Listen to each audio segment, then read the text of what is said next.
नमस्कार। तो आज हमारे एक व्यूअर ने लिखा है कि ही हैज सीन और ही इज सीन। इसमें क्या डिफरेंस है, इनके मीनिंग में क्या डिफरेंस है?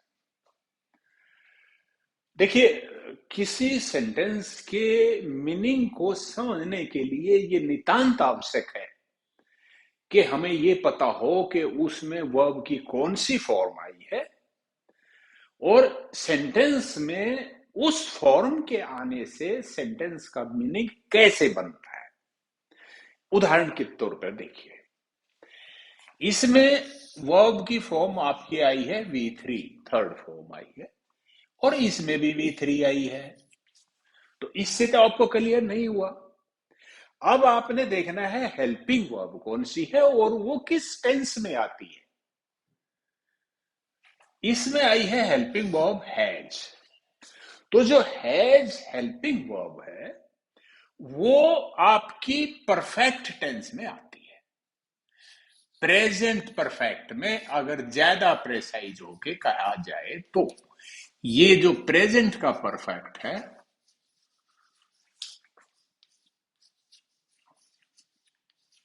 प्रेजेंट परफेक्ट में हैज या हैव इनमें से एक आएगा और V3 आएगी, और हैड इसकी जगह हो और फिर V3 हो तो वो पास्ट का परफेक्ट होता है। ये शायद आपको पता ही है पहले, फिर भी रिवाइज हमने किया। इसका मतलब ये परफेक्ट टेंस है। एक्टिव वॉइस का सेंटेंस है। एक्टिव वॉइस में जो वर्ब का सब्जेक्ट होता है वो उस काम को करने वाला भी होता है जो काम दी हुई वर्ब से प्रदर्शित होता है। जैसे सी इसमें बेसिक फॉर्म है वर्ब की, सी माने देखना। इसका मतलब ये जो ही सब्जेक्ट है इस वर्ब का इस सेंटेंस में, ये देखने का काम करने वाला है, एजेंट ये है। और अब ये क्योंकि प्रेजेंट परफेक्ट है, प्रेजेंट परफेक्ट उस अवस्था में आता है जब हुए हुए काम का वर्तमान से संबंध हो, यानी वो अभी भी लगता हो कि अभी अभी हुआ है, अगर कंप्लीट हुआ है तो ही हैज सीन का मतलब वो है देख चुका है, उसने देख लिया है। इसका मीनिंग ये है। अब इसका मीनिंग लेते हैं। इसमें हेल्पिंग वर्ब है आपकी इज। ये जो इज है ये हमारी जो बेस फॉर्म बी होती है उसका प्रेजेंट का एक रूप है। प्रेजेंट के इसके तीन रूप होते हैं, इज, एम और आर। पास्ट के इसके वाज या वर, और बेस फॉर्म ये। आमतौर पे इंग्लिश में जो बेस फॉर्म होती है वो प्रेजेंट की फॉर्म यानी V1 भी होती है, लेकिन बी के केस में ये बेस फॉर्म है और ये इसके तीन, ये प्रेजेंट फॉर्म V1 है, ये V2 है, V3 इसकी बीन होती है, और इसकी आईएनजी वाली फॉर्म जिसको प्रेजेंट पार्टिसिपल भी बोलते हैं वो बीइंग होती है। इसका यूज जो वैसे तो एक मेन वर्ब के रूप में भी इसका यूज होता है और बहुत सी जगह होता है हेल्पिंग वर्ब के रूप में भी, लेकिन अगर इनमें से कोई एक V3 के साथ आए तो आप समझ लीजिए वो सेंटेंस पैसिव वॉइस में है। पैसिव वॉइस की पहचान ही ये है कि सेंटेंस में V3 मिलेगी और इन 8 में से कोई एक मिलेगा तो वो पैसिव वॉइस है। और पैसिव वॉइस का मीनिंग क्या होता है? पैसिव वॉइस का मीनिंग होता है कि जो काम सेंटेंस में क्रिया द्वारा प्रदर्शित है वो काम इसने नहीं किया है जो इसका सब्जेक्ट है, वो इसका एजेंट नहीं है, बल्कि उस पे तो इस काम के किए जाने का असर पड़ा है। यानी जैसे देखना, देखने का असर इस पे पड़ा है, यानी ये देखा गया है। किसने देखा है वो यहां पर लिख देना चाहिए, जैसे मान लिया बाई दी वॉचमैन।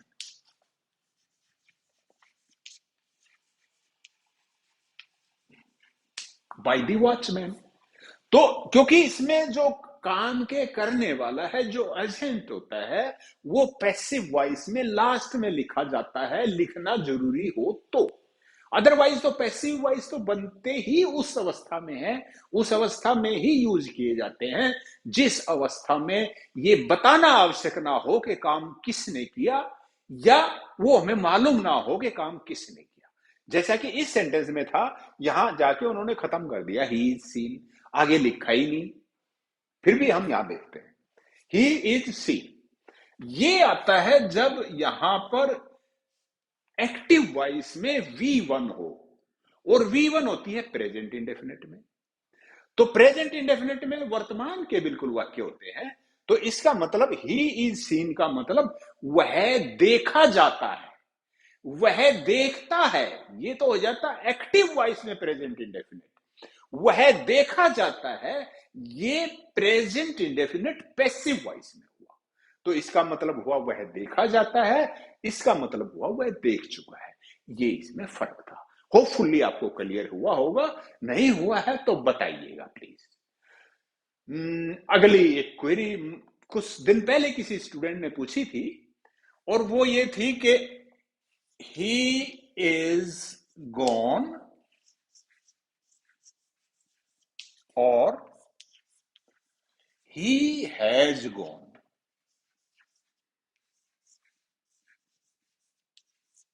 इनमें क्या डिफरेंस है, मीनिंग में क्या डिफरेंस है? देखिए, अब आप पहले मुझे ये बताएं कि इनमें से कौन सा, ये दोनों एक्टिव वॉइस में है या दोनों पैसिव वॉइस में है, या एक एक्टिव में है और एक पैसिव में? आप बताइए, जैसा एक्सप्लेन किया था उसके हिसाब से सोचिए, बताइए फिर। अब देखिए, इसमें देखिए ये जो सेंटेंस है, इसमें भी V3। अब आपने देखना है कि V3 के साथ इन 8 में से तो कोई एक नहीं है ये है।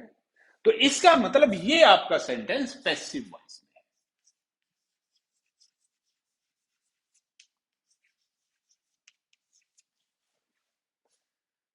अब इसका मीनिंग क्या हुआ? ही इज गोन का मतलब है कि चले जाने की, जो गो वर्ब है, चले जाने से जो असर होता है वो इस पे हुआ है। चले जाने पे क्या होता है? अगर कोई ना हो तो वो एब्सेंट हो जाता है, वो नदार्द हो जाता है। तो इसका मतलब है वह नदार्द है। कब से नदार्द है कुछ नहीं पता, पर वो नदार्द है। कहां गया है कुछ नहीं पता, या आया ही नहीं है, कोई आइडिया नहीं है। सिर्फ इसका मीनिंग ये है कि वो नदार्द है। इस सेंटेंस को बोलने वाला वो कहता है कि वो नदार्द है, वो एब्सेंट है। और इस सेंटेंस को कहने वाला, ये प्रेजेंट परफेक्ट में है, इस सेंटेंस को कहने वाला कहता है कि वो जा चुका है, जैसे अभी अभी गया हो। ही हैज गोन का मतलब ये है, यानी उसके चले जाने के संकेत कि वो अभी अभी गया है, अभी हमें मालूम है। जैसे कोई कहे कि भाई ये बुक्स किसकी हैं? ये बुक्स तो मोहन की हैं। मोहन कहाँ है? मोहन चला गया है। इसका मतलब वो था यहां कुछ देर पहले और चला गया है। देखने वाले ने, बोलने वाले ने उसको जाते हुए देखा है। और जब वो कहे कि ही इज गोन, इसका मतलब उसने जाते हुए नहीं देखा है, लेकिन वो है नहीं। वो मात्र इतना बता रहा है कि वो है नहीं। होपफुली ये भी आपको क्लियर हुआ होगा। थैंक यू, नमस्कार।